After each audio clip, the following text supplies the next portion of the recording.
आज हमारे सामने दो प्रत्याशी जो चुनाव लड़ रहे हैं, एक बादशाह, एक रानी सा, एक परिवारवाद है तो दूसरा वंशवाद है, एक राजघराने से है और मैं उनके बीच में आपका भाई, किसान का बेटा, उन दोनों के बीच में चुनाव लड़ रहा हूं। वलंदनगर विधानसभा में आप कमल को विजय बनाइए।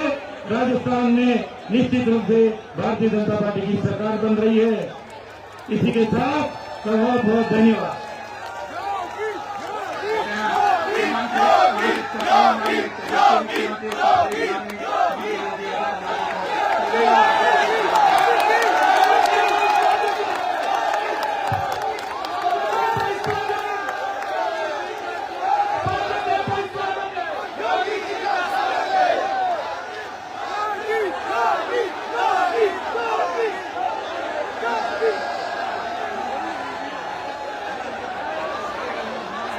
भारत माता की, भारत माता की, भारत माता की, शेखलिंग महादेव की, शेखलिंग नाथ जी महाराज की, महाराणा प्रताप की, महाराणा प्रताप की, सांवरिया सेठ की, सांवरिया सेठ की, नमः पार्वती पतिये हर हर।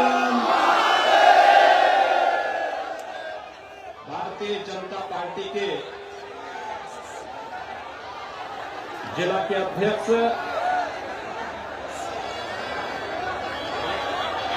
श्री चंद्रगुप्त सिंह चौहान जी, पूर्व विधानसभा अध्यक्ष श्री शांतिलाल जी चपलौत जी,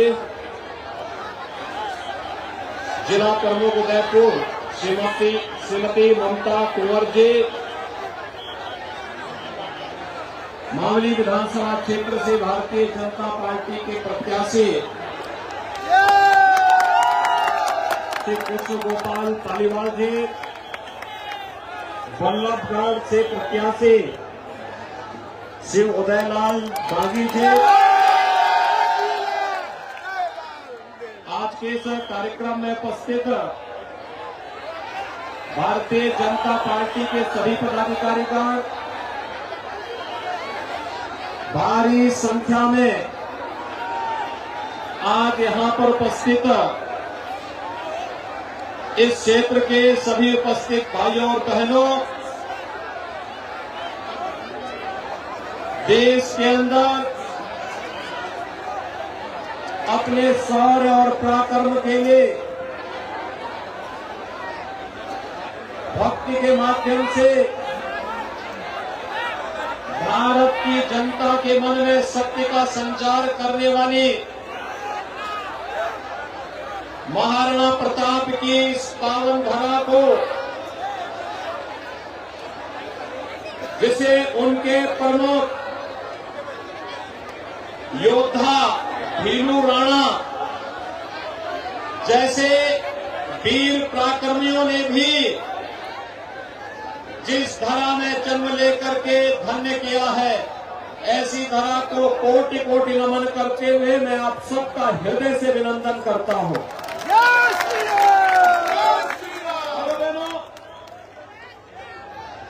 हमारे लिए यह धरती एक तीर्थ भूमि है, तीर्थ भूमि। यहाँ की धरा हमें विपरीत परिस्थितियों में एक संबल देती है, चुनौतियों से जूझने की एक नई प्रेरणा देती है, विपरीत परिस्थितियों में कार्य करने के लिए एक ताकत देती है। और जब भी स्वदेश और स्वधर्म पर कोई खतरा आता हुआ दिखाई देता है, हम सबके सामने उस समय मेवाड़ की धरती एक उदाहरण के रूप में होती है, महाराणा प्रताप के रूप में, महाराणा सांगा के रूप में, महाराणा कुंभा के रूप में। और उस समय हम सबके ऊपर आशीर्वाद होता है। यहाँ के प्रभु शेखलिंग नाथ जी महाराज की कृपा से विपरीत परिस्थितियों का सामना करते हुए महाराणा प्रताप ने मध्यकाल में विदेशी हुकूमतों की चूड़े हिलाने का काम किया था और स्वदेश और स्वधर्म की रक्षा की थी। भाइयों बहनों, इस पावन धरा को बार बार नमन करने की इच्छा होती है और इसीलिए आज मैं आपके पास आया हूं आप सबसे अपील करने के लिए। पूरा देश बदल रहा है, पूरे देश में आज भारत के अंदर एक नई बहार आई है। दुनिया के अंदर भारत का सम्मान बढ़ रहा है। भारत के बारे में दुनिया की धारणाएं बदल रही हैं। प्रधानमंत्री मोदी जी दुनिया के अंदर जहां कहीं जाते हैं वह देश और पूरी दुनिया तलक ताड़े बिछा करके उनका स्वागत करती है। भाइयों बहनों, प्रधानमंत्री मोदी जी का ये सम्मान भारत के 140 करोड़ लोगों को गौरवान्वित करके उनके सम्मान में वृद्धि करती है। एक तरफ भारत का वैश्विक मंच पर बढ़ता हुआ सम्मान और दूसरी तरफ सुरक्षित होती हुई सीमाएं। याद करिए, भारत की सीमाएं कांग्रेस के समय में आतंकवादी कहीं भी घुसपैठ कर लेते थे, घुसपैठ करके आतंकी घटना को अंजाम दे देते थे। दुश्मन देश भारत की सीमाओं का अतिक्रमण कर देते थे। आज कोई भारत की सीमा में घुसपैठ नहीं कर सकता, सीमाओं का अतिक्रमण नहीं कर सकता, आतंकी घटना को अंजाम नहीं दे सकता, क्योंकि ये नया भारत है। ये नया भारत है, यह छेड़ता नहीं है, लेकिन कोई छेड़ता है तो उसको छोड़ता भी नहीं है। भाइयों बहनों, ये नया भारत है, वसुधैव कुटुंबकम का संदेश देता है, लेकिन कोई भारत को आंखें दिखाएगा उसकी आंखों को तरेर करके निकालना भी जानता है। और इसीलिए नए भारत के अंदर राजस्थान कैसे होना चाहिए, अपने शौर्य के लिए, अपने पराक्रम के लिए, अपनी भक्ति और अपनी शक्ति के लिए, नौजवानों की ऊर्जा का उपयोग करने के लिए, अन्नदाता किसानों का सम्मान करने के लिए और बहन और बेटियों की सुरक्षा के लिए ऐसा राजस्थान में चाहिए। याद करिए, मातृशक्ति के सम्मान और उनका स्वावलंबन, उनका स्वाभिमान कैसे होना चाहिए। यहां तो जोहर का व्रत करने वाली महारानी पद्मिनी जैसी महारानियों को हमने देखा है, जिन्होंने शौर्य और पराक्रम की एक नई गाथा लिखते हुए दुश्मनों को कैसे जवाब दिया जाना चाहिए, इस बात का एक संकल्प, इस बात की एक नई प्रेरणा हम नए भारतवासियों को दी है। भाइयों बहनों, इस राजस्थान में आज क्या हो रहा है। कांग्रेस पहले देश को समस्या दी, आतंकवाद की समस्या, नक्सलवाद की समस्या, अलगाववाद की समस्या, भ्रष्टाचार की समस्या, अविश्वास की समस्या, विकास के बारे में कोई सोच नहीं, यही तो कांग्रेस की पहचान थी। और आज तो राजस्थान आप विकास में फिसट दी, सुरक्षा में फिसट दी। राजस्थान जिसको कभी स्वर्गीय भैरव सिंह शेखावत जी की सरकार में, भारतीय जनता पार्टी की सरकार में विकास के नए प्रतिमान स्थापित करने के लिए प्रसार किया था, आज भाइयों बहनों वह राजस्थान आज भ्रष्टाचार में नंबर 1 हो गया। यानी कांग्रेस की उपलब्धि क्या, भ्रष्टाचार में राजस्थान को नंबर 1 कर दिया, महिला अपराध में नंबर 1 कर दिया, साइबर अपराध में नंबर 1 कर दिया, बिजली की दरों को सर्वाधिक जनता से वसूली करने वाला दर है राजस्थान में, और डीजल और पेट्रोल में जनता से सर्वाधिक वैट भी राजस्थान में लिया जाता है। महंगाई इंडेक्स सर्वाधिक राजस्थान में, और नौजवानों के साथ खिलवाड़ करते हुए सबसे अधिक पेपर लीक की घटनाओं के लिए भी राजस्थान बदनाम हो गया है। भैया बहनों, हमें आश्चर्य होता है, ये राजस्थान की सरकार न विकास करा पा रही है, न बहन बेटियों की सुरक्षा कर पा रही है, न नौजवानों के रोजगार की व्यवस्था कर पा रही है, न अन्नदाता किसानों के चेहरे पर खुशहाली ला पा रही है, और न आपकी आस्था का ही सम्मान कर पा रही है। आस्था का भी तो सम्मान नहीं है। रामनवमी में, यहाँ रामनवमी के जुलूस पे रोक लगती है, सर्वाधिक जुलूस उत्तर प्रदेश में निकलते हैं, वहां 6.5 वर्ष से कोई कर्फ्यू नहीं, कोई रोक नहीं, वहां रोक नहीं है, लेकिन यहाँ रोक है। हर पर्व और त्योहार आते हैं हिंदुओं के, राजस्थान सरकार उन पर्व और त्योहारों को शांतिपूर्ण ढंग से मनाने में योगदान दे, इसके लिए नहीं, वह उन पर रोक लगाने के लिए ही अपने आप को इसी में उसको सहूलियत नजर आती है। भाइयों बहनों, जो आपकी आस्था का सम्मान न कर सकता हो, आपका विकास न कर सकता हो, ऐसी सरकार का फायदा क्या?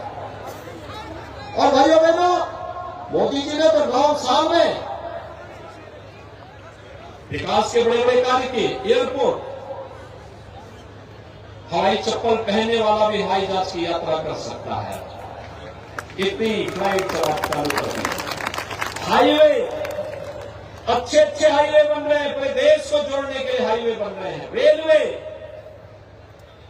IIT, IIM, AIIMS, 1 district 1 medical college, हर घर नल की योजना, और गरीबों के लिए 12 करोड़ गरीबों के घर में शौचालय बन गए, 4 करोड़ गरीबों के लिए आवास बन गए, 12 करोड़ अन्नदाता किसानों को 6,000 रुपए सालाना प्रधानमंत्री किसान सम्मान निधि का लाभ मिल रहा है। देश के अंदर 50 करोड़ गरीबों को,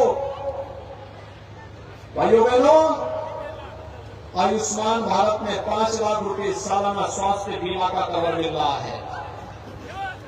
आप देख सकते हैं, 4 करोड़ गरीबों के घर में बिजली चल रही है, जो कभी नहीं चल पाई थी, मोदी जी ने चलवा दी, और 9 करोड़ 60 लाख गरीबों के घर में प्रधानमंत्री उज्ज्वला योजना का रसोई गैस का सिलेंडर भी पहुंच गया है। भाइयों बहनों, गरीबों के कल्याण के लिए कार्य कैसे होना चाहिए, यह देखना है।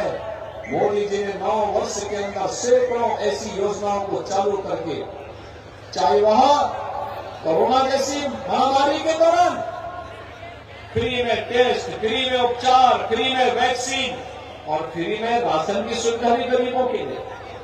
भाइयों बहनों, ये है सरकार का कार्य, और उसी कार्यक्रम के साथ जोड़ने के लिए आज मैं आपके पास आया हूं, आपसे कहने के लिए कि भाइयों बहनों, एक तरफ भारतीय जनता पार्टी की सरकार जो गांव के लिए, गरीब के लिए, किसान के लिए, नौजवान के लिए, महिलाओं के लिए कार्य कर रही है, विकास का कार्य भी कर रही है, और आपकी आस्था का सम्मान भी कर रही है। आप मुझे बताइए, कांग्रेस होती तो क्या वैक्सीन सबको मिल जाती क्या? नहीं देती। और कांग्रेस होती तो क्या यहाँ पे जुलूस नहीं निकाल पा रहे? क्या अयोध्या में राम मंदिर का निर्माण कर देगा? आज तो अयोध्या में राम मंदिर का निर्माण हो रहा है ना, कोई किसी प्रकार का संदेह नहीं। भाइयों बहनों, मैं आपसे ही अपील करने के लिए सम्मान की रक्षा भी, सुरक्षा भी, सुशासन भी और विकास भी, ये केवल और केवल भारतीय जनता पार्टी करेगी। और भारतीय जनता पार्टी इसके लिए डबल इंजन की सरकार राजस्थान में आवश्यक है। राजस्थान में डबल इंजन की सरकार लाएंगे, सहमत है ना? राजस्थान में डबल इंजन की सरकार बनाइए, और इसके लिए कृष्ण गोपाल पालीवाल को, श्री उदयलाल डांगी को चुनाव जिता करके भेजिए। सहमत हैं? और मैं इनसे कहूंगा इसके लिए आपका आशीर्वाद इन लोगों को मिले।